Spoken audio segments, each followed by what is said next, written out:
Olá, pessoal. Na aula de hoje, então, a gente vai falar um pouco aí sobre solo, os tipos de solos existentes, as principais características, como ocorre o processo de formação do solo, enfim. Antes, né, para a gente começar a falar um pouquinho sobre o solo, eu coloquei aqui um solo arenoso de uma praia e um solo argiloso aí usado, né, para construção, geralmente. Você sabe me responder o que faz que esses solos sejam diferentes, né, desses ambientes sejam diferentes? Bem, por que existem solos diferentes aí nas mais diversas partes do planeta? A gente pode... Solo, né? A Terra, basicamente, né? Por que existem tantas terras diferentes? Bem, para a gente começar, né? Vamos começar aí dizendo que é o solo. O solo é essa camada mais superficial da crosta, né? A crosta que era uma camada aí da Terra. Então, essa camadinha mais superficial, a superfície da superfície, digamos assim, né? É o que a gente chama aí de terra, de chão, por exemplo. É o local onde a gente nos apoiamos, onde a gente constrói nossas casas, as estradas. É o local onde a gente retira os nossos alimentos, né? É o substrato que dá sustentação para plantas e animais. Então, o solo é muito importante. O solo é composto aí de várias coisas. Ele tem matéria orgânica, né? O que é matéria orgânica? Restos aí de raízes, de folhas, de animais decompostos, de fungos, de bactérias. O ferro também tem alguns minerais. O ferro não, né? O solo também tem alguns minerais, incluindo ferro.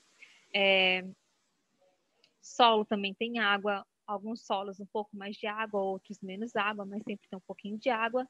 E o solo também tem ar aí. Geralmente esse ar aí, né? Quando o solo tem muitos organismos vivos, esse ar é facilitado a entrada desse ar pela ação aí das minhocas, por exemplo, né? Então, a constituição, né, de cada elemento do solo, matéria orgânica, mineral, água e ar, vai variar principalmente aí de acordo com a natureza ou o tipo de solo. É por isso que, né, existem solos diferentes em diversas partes do planeta, né? Porque a composição de matéria orgânica, mineral, água e ar vai variar aí de acordo com o ambiente, tá? Então, por quê, né? Porque o solo vai ser originado da fragmentação e da erosão de rochas, tá bom? Por meio de um processo que a gente chama de intemperismo. A gente tem rochas diferentes, logo vamos ter solos diferentes, né? Lembram das rochas aí, certo? Então, como que o solo se formou, né? Formação do solo, a gente tem que botar um pouquinho, bastante tempo, né? Bastante tempo aí, né? Então, as rochas, elas vão sofrer a ação desses agentes erosivos, como o vento, a chuva e temperatura. Esses agentes erosivos vão provocar um desgaste mesmo, né? E a fragmentação da chamada, aí no caso, rocha-mãe, que é a rocha que vai originar o solo.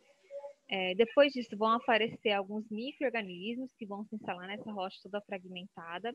E com o tempo, com bastante tempo, né, vai começar a se desenvolver plantas, animais maiores que vão se decompor, enriquecendo ainda mais esse solo. Então, a formação do solo é um processo lento, gradual e constante, né? E esse processo aí dá origem a que a gente chama de horizontes, que são camadas diferenciadas aí do solo, tá? Então, como por exemplo aqui, né? A rocha-mãe, ó, que é a rocha que vai originar o solo, ela vai sofrendo ação do processo aqui, né? Do intemperismo até chegar no solo mais maduro, que a gente fala.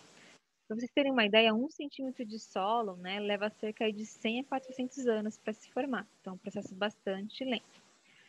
Esses restos que são decompostos aqui, né, de animais, que sofrem ação de vários seres vivos, podem, né, na verdade, se transformar em um material de coloração escura, que a gente chama de humus, tá? Bom, então aqui está as camadas de solo, eu chamo de camada de horizonte R, né? A região onde está a rocha-mãe. O horizonte C, eu vou chamar aquela camada mineral ainda, que está pouco ou parcialmente alterada, ainda basicamente tem fragmentos de rocha aqui.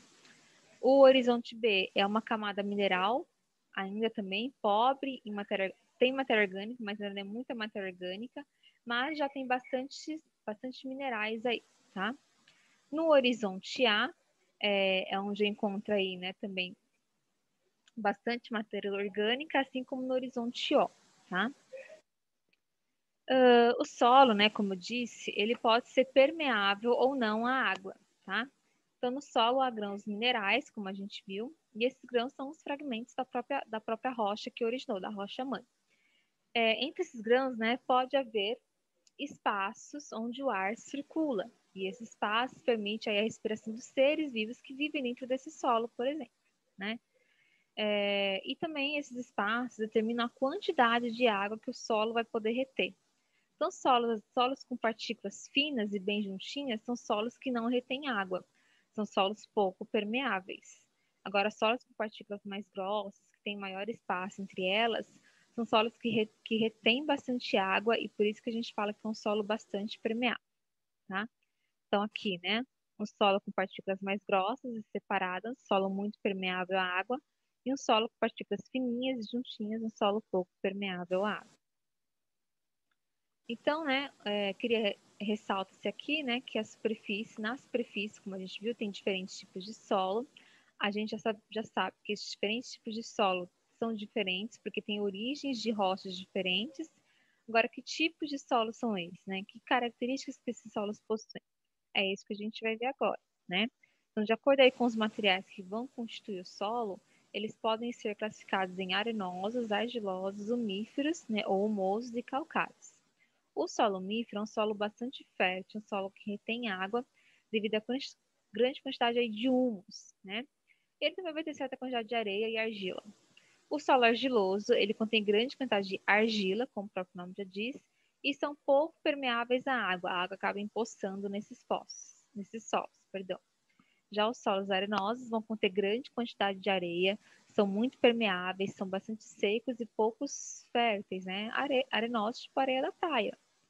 E o solo calcário é um solo pouco permeável, é um solo bastante impróprio aí para agricultura, justamente por não ter muita água. Eu tenho outros tipos de solo, tá? Que a gente vai ver aqui algumas características.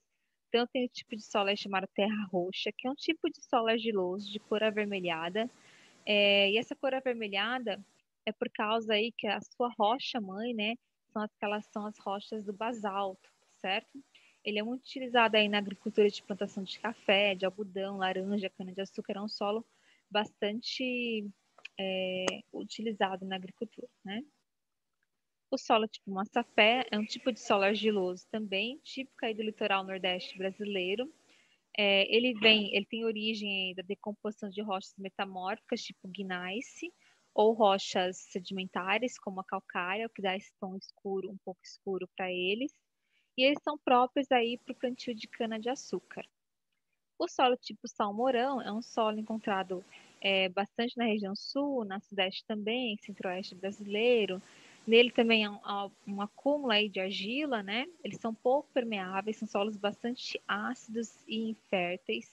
E aí, para eu conseguir plantar nesse solo, eu vou necessitar de algumas técnicas de agricultura.